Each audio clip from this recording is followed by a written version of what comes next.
यह पाप कर रहा है हेमंत सोरेन और हेमंत माँ का इनको मिलना पड़ेगा। सरकार सुनेगी क्या? सरकार का नियत ही नहीं था ना, सरकार का नियत तो ठगना है।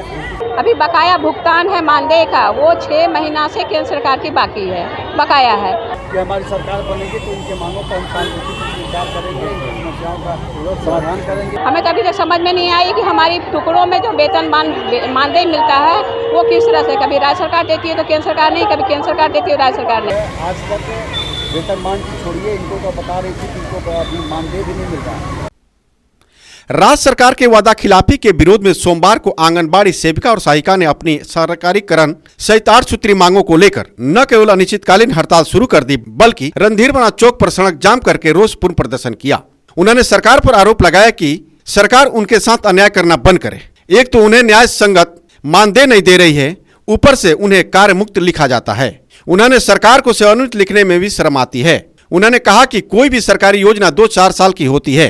हम आंगनबाड़ी सेविकाओं और सहायिकाओं की योजना 49 साल हो चुका है, इसलिए सरकारीकरण उनका हक बनता है।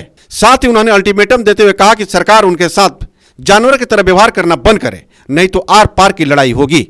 जिस तरह से और विभाग को हमसे पीछे पारा टीचर आई है, हम तो 49 साल के हैं तो उन्हें किया गया, हमें नहीं किया गया। तो हमारी एक ही मांग है कि हमें वेतनमान से लागू करते हुए हमें परमानेंट करें, और जो भी रिटायर होती हैं बहनें उसे रिटायरमेंट पेंशन दिया जाए, पीएफ हमें दिया जाए, ये हमारी मांग है। और हमारी जो अभी बकाया भुगतान है मानदेय का, वो 6 महीना से केंद्र सरकार की बाकी है, बकाया है। हमें कभी तक समझ में नहीं आई कि हमारी टुकड़ों में जो वेतन मानदेय मिलता है वो किस तरह से, कभी राज्य सरकार देती है तो केंद्र सरकार नहीं, कभी केंद्र सरकार देती है राज्य सरकार नहीं। तो हमारी मांग है हमें एक साथ प्रत्येक माह के 5 तारीख तक हमारे खाते में हमारा जो वेतन है, हमारा मानदेय है, वो मिलना चाहिए। ये दुर्गा पूजा के समय में हम महिलाओं को जो रोड पर उतारे हैं सरकार, ये अच्छा नहीं किया है, ये हमारी मांग है। ये पूरे जिले की हमारे 8 प्रखंड की जितनी सेविका सहायिका 2232 आंगनबाड़ी केंद्र हैं, सभी ठप हैं और सभी में ताला बंद है, और हमारे सभी भाई बहनें सेविका सहायिका। वहीं आंगनबाड़ी सहायिका और सेविकाओं के आंदोलन को देखते हुए धनबाद विधायक राज सिन्हा ने कहा कि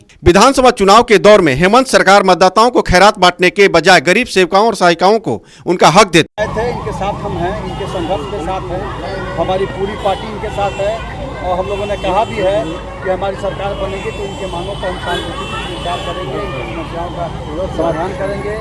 या जब पिछले साल जब 19 में चुनाव था और जब रघुवर दास की सरकार काम कर रहे थे, तो इन लोगों को हेमंत सोरेन ने बुला करके वादा किया था कि हमारी सरकार बनवाइए। हम तमाम संविदा कर्मी के लगभग 70-80 हज़ार संविदा कर्मी लोग होंगे, और इन लोगों को हम वेतनमान देंगे, उनको डेट पे देंगे। लेकिन आज तक वेतनमान की छोड़िए, इनको तो बता रही थी कि इनको अभी मानदेय भी नहीं मिल रहा।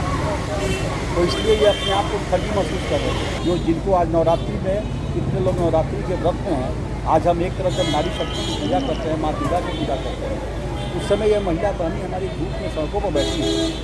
यह पाप कर रहा है हेमंत सोरेन और हेमंत माँ का इनको मिलना पड़ेगा। सरकार सुनेगी क्या? सरकार का नियत ही नहीं था ना, सरकार का नियत तो ठगना है। जिस प्रकार से युवाओं को सरकार ने ठगा, 5,000-7,000 बेरोजगारी भत्ता देंगे या हर साल 5 लाख सरकारी नौकरी देंगे, क्या करके नहीं दिया। पेट्रोल सब्सिडी का क्या हद शुरुआत देखी रहे हैं, अबू आवास का क्या हद शुरुआत देखी रहे हैं, या जो मैया सम्मान योजना में सभी महिलाओं को भी नहीं मिल रहा है।